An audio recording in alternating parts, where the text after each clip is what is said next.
My first boot, I bought it myself, but it was actually with the money, the gratuity they sent, like my dad's gratuity they sent to my mom. So my mom gave me the money to just keep. And before they knew it, I already bought like 3 boots, bought lots of jerseys. So I thank God it's actually paid off. Beach soccer is definitely not one of Nigeria's most popular games, but in their own little capacity, the Super Sound Eagles have been able to make their mark on the continent of Africa and the world, maybe at large. Today on Legit TV, we speak to the Super Sound Eagles captain, Abu Azeez. Join us.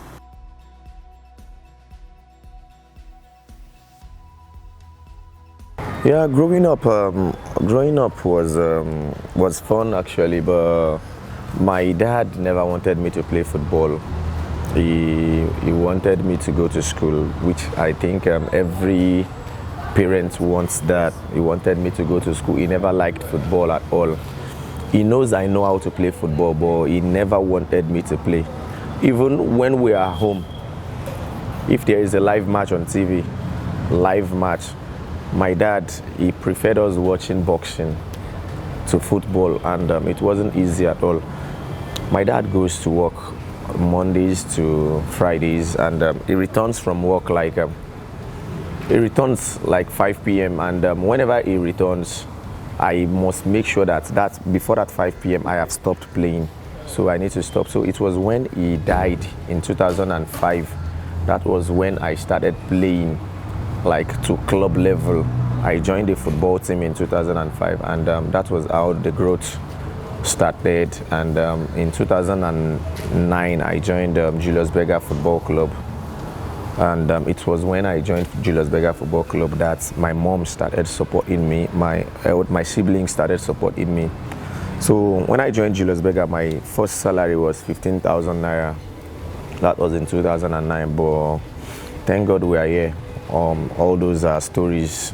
They are stories we need to tell. So growing up has been fun. It has been good. Who bought your first boot for you? My first boot, I think my first boot, I bought it myself, but it was actually with the money, the gratuity they sent, like my dad's gratuity they sent to my mom. So my mom gave me the money to just keep. And before they knew it, I already bought like 3 boots, bought lots of jerseys. So I thank God it's actually paid off, because before the money finished, I already started getting few salaries, so I could use it to replace the money then.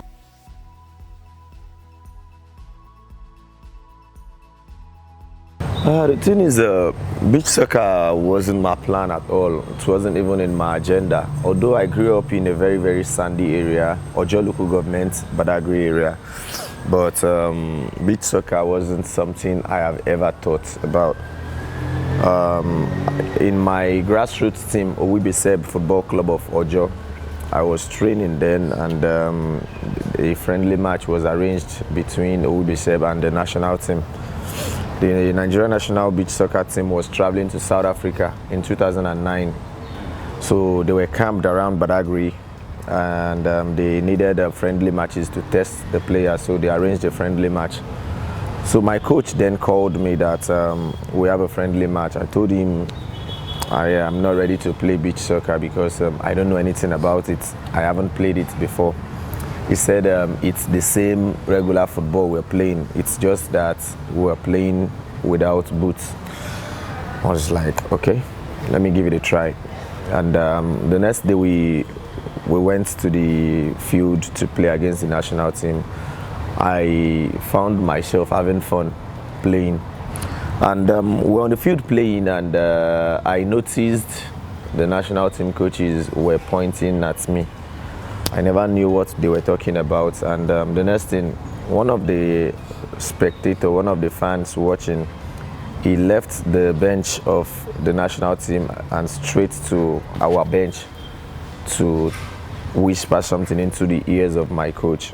And after the first quarter, we came outside and my coach told me that the national beach soccer team coaches were seeing something in me, that they are talking about me, that I am good, that I should just continue doing what I've been doing on the field. I told him I don't even know what I'm doing. Me, I'm just having fun. And that's how I started. At the end of the day, I did well in the match. I scored 2 goals. After the match, the coach, the national beach soccer team, was addressing the whole team, and he said it to my face that if not because he has submitted his list already, that he would have taken me along. I was very, very impressed, and he just told me to continue training hard, that immediately they get back from South Africa, if they qualify for the World Cup in Dubai, that I was going to be invited to camp. So they came back from South Africa, and they came first, and I was invited to camp to join them. I happened to be the smallest player and the newest player. Like 90% of the players were Nigerian Premier League players.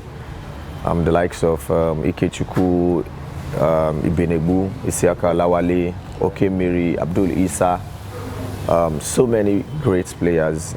I just managed to train with them, and I found myself making the team to the World Cup for the first time then in 2009. So that was how my progress started. The first tournament wasn't a very easy one for me because I couldn't get enough playing time then, but as time goes on, I kept on improving as a player, improving as a professional. So that was how I started making my mark. And in 2011, we were going for the World Cup in Ravenna, Italy. So we were in camp. I was extremely in form. I was very, very ready for the tournament. Then just 2 days, a day before the team traveled, I learned I was having a visa problem, that I couldn't travel with the team. 3 of us couldn't travel with the team in 2011. I was still very positive that I would get the visa. Unfortunately for me, till the tournament ended in Ravenna, I couldn't get my visa. I was very, very pained, but I didn't lose hope. I kept on working hard, and that same year we had the first edition of Copa Lagos, and teams like South Africa, England, and Brazil came around. In the final match was against Brazil, and we needed to win Brazil. Then they happened to be the best team. But because I didn't play against them at the World Cup, I needed to play against them and do something right.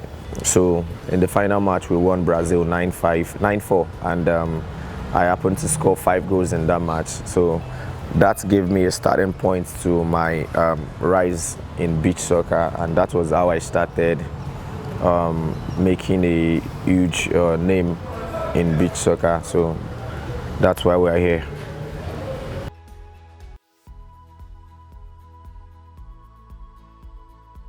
It was kind of stressful for me, and because I wanted to achieve more, that was why I decided to add more to my game.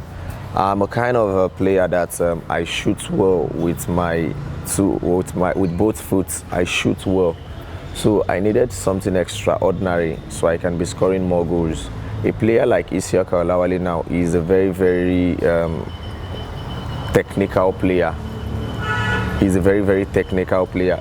He doesn't shoot when it's not necessary. So I tried as much as possible to learn a lot from Olawale. A player like Ibenegbu Ikechukwu now, most things he likes to do is placing the ball. He doesn't shoot at all. He places the ball perfectly. So I learned a lot from Ibenegbu. Then one other thing I did was I was always surfing the net. I was always checking YouTube for professional players. I watch lots of beach soccer matches out there. So the foreign players out there, I watch most of their attributes, most of their qualities. I pick a lot from all those things, and I try as much as possible to add to my game. And at the end of the day, it was a very, very good one for me, because I'm picking qualities from different players and adding to my own original quality already. That was exactly what helped me to this level.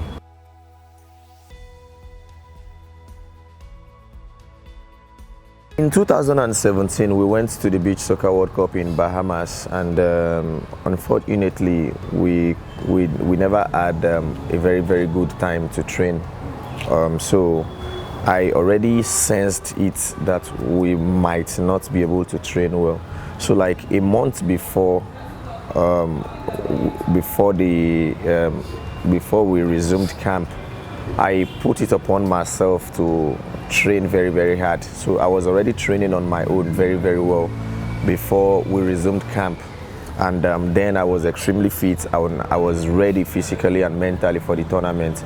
So when we got to the World Cup, even when we didn't train together as a team, I tried as much as possible to do what I had to do in the tournament, and it really paid off for me because I scored 6 goals at the World Cup, and one of my goals happened to be nominated among the top 12 best goals of the World Cup in 2017. And there was this very crucial goal I scored against Mexico. The scoreline was 4-4 then, and we had just 10 seconds to end the match, and we needed to win that match. Then I scored the decisive goal. So I think it goes beyond just scoring goals. Sometimes it's about standing for your team.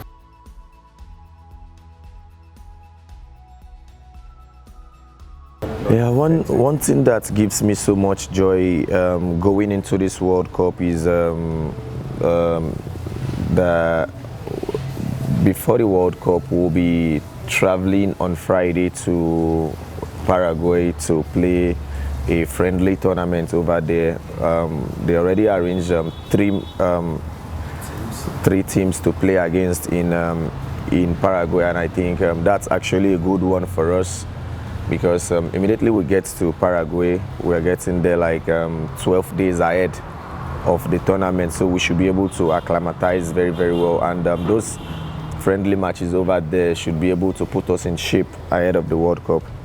And another thing that gives me joy is the Copa League, the just concluded Copa Ligos, because initially Copa Ligos used to be played in December. So for us to have played this Copa Ligos just before the World Cup, it has really given us an eye-opener, because we have seen some mistakes in the team. We have seen so many things that needs to be corrected in the team. We have seen so many things that we are doing right.